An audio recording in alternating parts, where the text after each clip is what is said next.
रोज का तेरा यही काम है। आज से तेरी तनख्वाह 4 गुना और काम भी कम, पैसे भी ज्यादा। रुकमन के घर में पैसे ज्यादा आने लगे, खुशी आने लगी। रुकमन खुश होगी, कही है जय माता। समय गुजर गया, माँ ने तारा पर कृपा की, तारा के घर में सुंदर बच्चे ने जन्म लिया, कही है जय माता। एक बार और कह दो, मिलके कह दो, हे माता रानी। जो भी ऐसा घर है जिसमें कोई संतान नहीं है, माँ उस घर में संतान जरूर देना, जय माता दी। माँ इस समय की अरदास है, माँ सरस्वती जरूर पूरी करना। हर घर में एक जोड़ा माता रानी जरूर देना, जय माता दी, जय माता दी, जय माता दी। बोले सच्चे दरबार की। एक बार कह दो।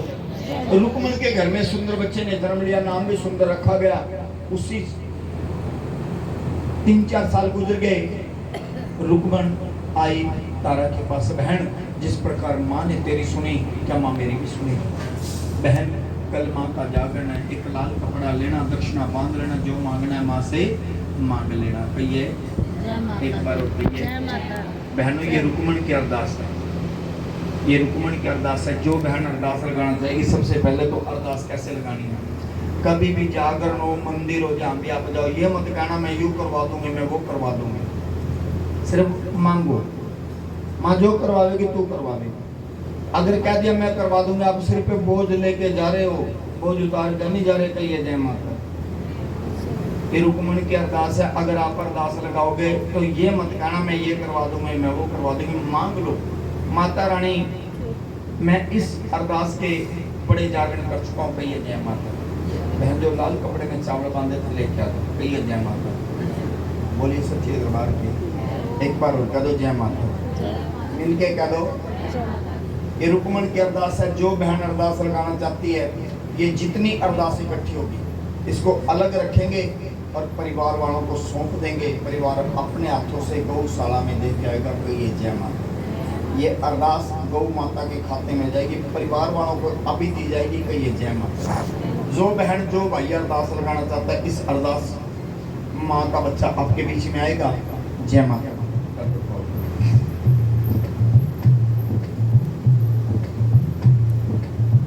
बंद मुट्ठी में जो मांगना मांग लो, माँ का बच्चा आएगा, अपने झोली में डाल लेना है, कहिए जय माता। क्योंकि तू तो हमारे पे भी कुछ नहीं हिस्सा निकलता, हम इतने लालची हैं, हम अपने बतावा उड़ता जो आवेगा सोचा अपने घर ले जा सारा। पर ये जो अरदास है माता रानी, ये अरदास बस आपकी मनोकामना पूरी हो, जो माना समझ लो सब कुछ मिल गया बस। चाहे आपके घर में जागरण कोई भी करे, माँ आए बस यही बोल कहिए जय माता। बहन जो भी ऐसे याद करना, जो अरदास पूरी कर दी। रुकमन के यहाँ बच्चे ने जन्म ले लिया, बच्चा 1 साल का भी हो गया, पर माँ का जागरण नहीं हुआ। रुकमन ने अरदास लगाई थी, माँ मुझे कलाल दे दे, मैं तेरा जागरण करवाऊंगी, कहिए एक बार और कहिए, मिलके कहिए। माँ का जागरण नहीं हुआ, माँ सपने में आकर याद करवाती है, फिर भूल जाती है। माँ फिर याद करवाती है, फिर भूल जाती है, याद करवाती है, भूल जाती है। लड़का 5 साल का हो गया पर जागरण नहीं हुआ। हनुमान जी कहने लगे, माँ ऐसे जागरण नहीं करवाएगी, जागरण कैसे लेना है मैं बताता हूँ। पवन रूप बनाया, लाल रूप बनाया, बच्चे के शरीर पे हाथ फेर दिया, छोटे छोटे लाल दाने निकल गए, जिनको हम कहते हैं माता, साइंस की भाषा में कहते हैं चिकन पॉक्स। बच्चा बिल्कुल कमजोर हो गया। जिस डॉक्टर को, रात को, हकीम को जो दवा, जो दुआ, जो जड़ी, जो बुट्टी सब कुछ कराया, पर बच्चे पे कोई असर नहीं हुआ। अंत में किसकी याद आई? माँ की। बच्चे को गोदी में उठाए चल दी माँ के भवनों की ओर, और माँ से कह रही थी, मैं भी तो एक माँ हूँ माता, माँ ही माँ को पहचाने, बेटे का दुख क्या होता है और कोई ये क्या जाने, उसका दुख मैं देखूं कैसे जिसको दूध पिलाया है, चलो आया है। अब कह दो जैसे रुकमन ने मंदिर में पाँव रखा, उसको सब याद आ गया, मैंने माँ का जागरण नहीं करवाया, माँ ने मेरे बच्चों को बीमार कर दिया। बच्चे को लेकर माँ के दरबार में रख दिया बच्चे को, और माँ से कहने लगी, माँ 1.25 महीने में ही जागरण करवा दूंगी, मैं ज़्यादा टाइम नहीं लूंगी माँ, माँ मेरे बच्चे को ठीक कर दे। माँ से मिन्नत करी थी, माँ से विनती कर रही थी, पर माँ नहीं सुन रही थी। क्यों सुने?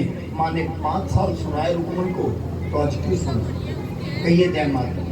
जिद करके बैठ गई, जाऊंगी तो बेटे को लेकर के जाऊंगी, नहीं तो सर पटक पटक के अपने प्राण त्याग दूंगी। सर पटकने लगी, मस्तक लहूलुहान हुआ, तभी तारा आई, बहन क्या हुआ? कहिए जय माता। मैंने माँ का जागरण नहीं करवाया, मैंने कहा था बेटे के नाम का, तो माँ ने मेरे बच्चे को बीमार कर दिया। बहन मैं बच्चे के बगैर नहीं जी सकती, मुझे माँ के चरणों में अरदास लगाने दो। तारा ने अरदास लगाई, 1.25 महीने का समय मिला, 1.25 महीने में जागरण करवाना, बच्चे को जोत का आशीर्वाद दे दो, बच्चे को झाड़ लगा दो। कहिए जय माता। बच्चे को जोत का आशीर्वाद दे दिया, बच्चे को झाड़ा लगा दिया, बच्चे को लेकर के घर आगे एक हफ्ते में बच्चा बिल्कुल ठीक हो गया। कहिए एक बार, कहिए मिलके, कहिए जय माता। 1.25 महीना पूरा होने में 2 दिन बाकी। रुकमन ने डल उठाए, पहुंची पंडितों के पास, पंडितों ने मना कर दिया, हम भीलों के यहाँ जागरण नहीं करते। क्या करूं? आप तारा के पास जाइए, अगर वो डल लेगी तो सबको आना पड़ेगा। कहिए जय माता। मैं तारा के पास गई, बहन मेरे कोई डल नहीं ले रहा। तारा ने झोली पसारी, ला दे मुझे डल, तेरे यहाँ जागरण होगा कल, जा अपने घर में जागरण की तैयारी कर। कहिए जय माता। मैं आऊंगी तेरे घर में जागरण करने के लिए। कहिए जय माता। कहिए। तो महारानी ने तारा को, रुकमन को भेज दिया, सैन भगत को बुलाया। कहिए जय माता।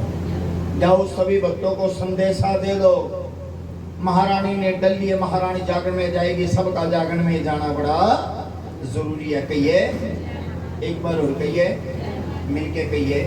सैन भगत ने सभी को संदेशा दे दिया, सभी कहने लगे हम भी जागरण में जाएंगे, महारानी भी जाएगी। क्यों जाएगी? कि डल लेके जो जागे ना जावे, अगला जन्म चंडाल का पावे। कहिए। जब संदेशा देकर लौट रहा था, राजा भी मिल गया, महाराज आप भी जागरण में जाइएगा। किसके यहाँ? भीलों के यहाँ। ना मैं जाऊंगा ना जाने दूंगा। क्यों महाराज? भीलों के यहाँ। तो मुझे रोकने का उपाय बताओ। हाथ जोड़ के खड़ा हो गया, महाराज मैं आपको क्या उपाय बता सकता हूँ? आपके एक से बढ़ के एक सलाहकार है महाराज, मैं आपको क्या सलाह दूंगा, मुझे क्षमा करें। हाथ जोड़ के माफी मांगी। राजा अपने घर आया। अगले दिन रानी से कहने लगा, मुझे चक्कर आ रहे हैं, मेरा मन घबरा रहा है, मुझे आज कुछ ना कुछ जरूर होगा। और रानी घबरा गई। क्या हुआ महाराज? मुझे छोड़ के मत जाना, मैं कहीं नहीं जाऊंगी। क्या हुआ? मुझे सुला दो। पतिव्रता स्त्री चौबारे में गई, गोद का शरण दिया, राजा को सुलाने लगी। जब राजा को नींद ना आए, रानी समझ चुकी थी ये राजा का षड्यंत्र है। कहिए मुझे जागरण से रोकने के लिए। कहिए एक बार और कह दो। तो तारा ने माँ को याद किया, माँ निंद्रा का आह्वान किया।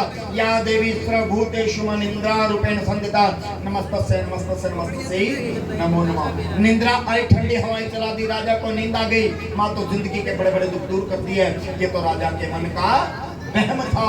राजा को नींद आ गई, धीरे से गोद निकाली, दरवाजा खोल के जैसे जाने लगी, दरवाजा खींचा, सब दरवाजे बंद पड़े थे, 10-10 पहरेदार खड़े थे। कैसे जाऊं माँ? सब दरवाजे बंद है। कहिए कैसे जाऊं माँ? मुझे जागरण में जाना, मैं कैसे जाऊं? हवा का झोंका आया, खिड़की को खोल दिया, इशारा मिल गया, जा चोर दरवाजे से चली जा। अलमारी में से निकाली साड़ी, साड़ी का बनाया रस्सा, और चोर दरवाजे से नीचे उतरने लगी। नीचे था चोर। कौन था? चोर मचाए। चोर शोर नहीं मचाता। इस्ता लग रहा था मैं नींद में हो, क्या तो जय माता। सोरो तो चोर नो 2-11 हो जाए, क्या तो जय माता। जैसे रानी नीचे आई, चोर ने पांव पे हाथ मारा, पायल गिर गई नीचे, चोर पायल उठाने लगा। रानी ने श्राप दे दिया, इस पायल को छूते तो अंधा हो जाएगा। चोर ने पायल उठाई, चोर अंधा हो गया।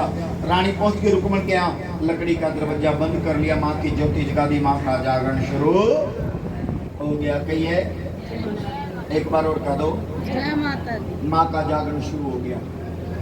बोलिए सच्चे दरबार की। एक बार और कह दो, जय माता। जय माता दी। मिलके कह दो, जय माता दी। बड़े प्यारे प्यारे भजन चल रहे थे। पीछे से राजा की आंख भी खुल गई। राजा ने कहा रानी मुझसे झूठा वादा करके गई, आज रानी को जिंदा नहीं छोड़ूंगा। तलवार उठाई, चोर दरवाजे से नीचे उतरा, चोर को मार दिया। उसके हाथ में रानी की पायल थी। इसकी इतनी हिम्मत, ये मेरी रानी को छुए। चोर को मार करके पहुंच गया। रुक्मण के यहाँ दरवाजा बंद था, अंदर बड़े प्यारे प्यारे भजन कर रहे थे। कैसे देखूं क्या है अंदर। तलवार की नोक से छेद किया दरवाजे में।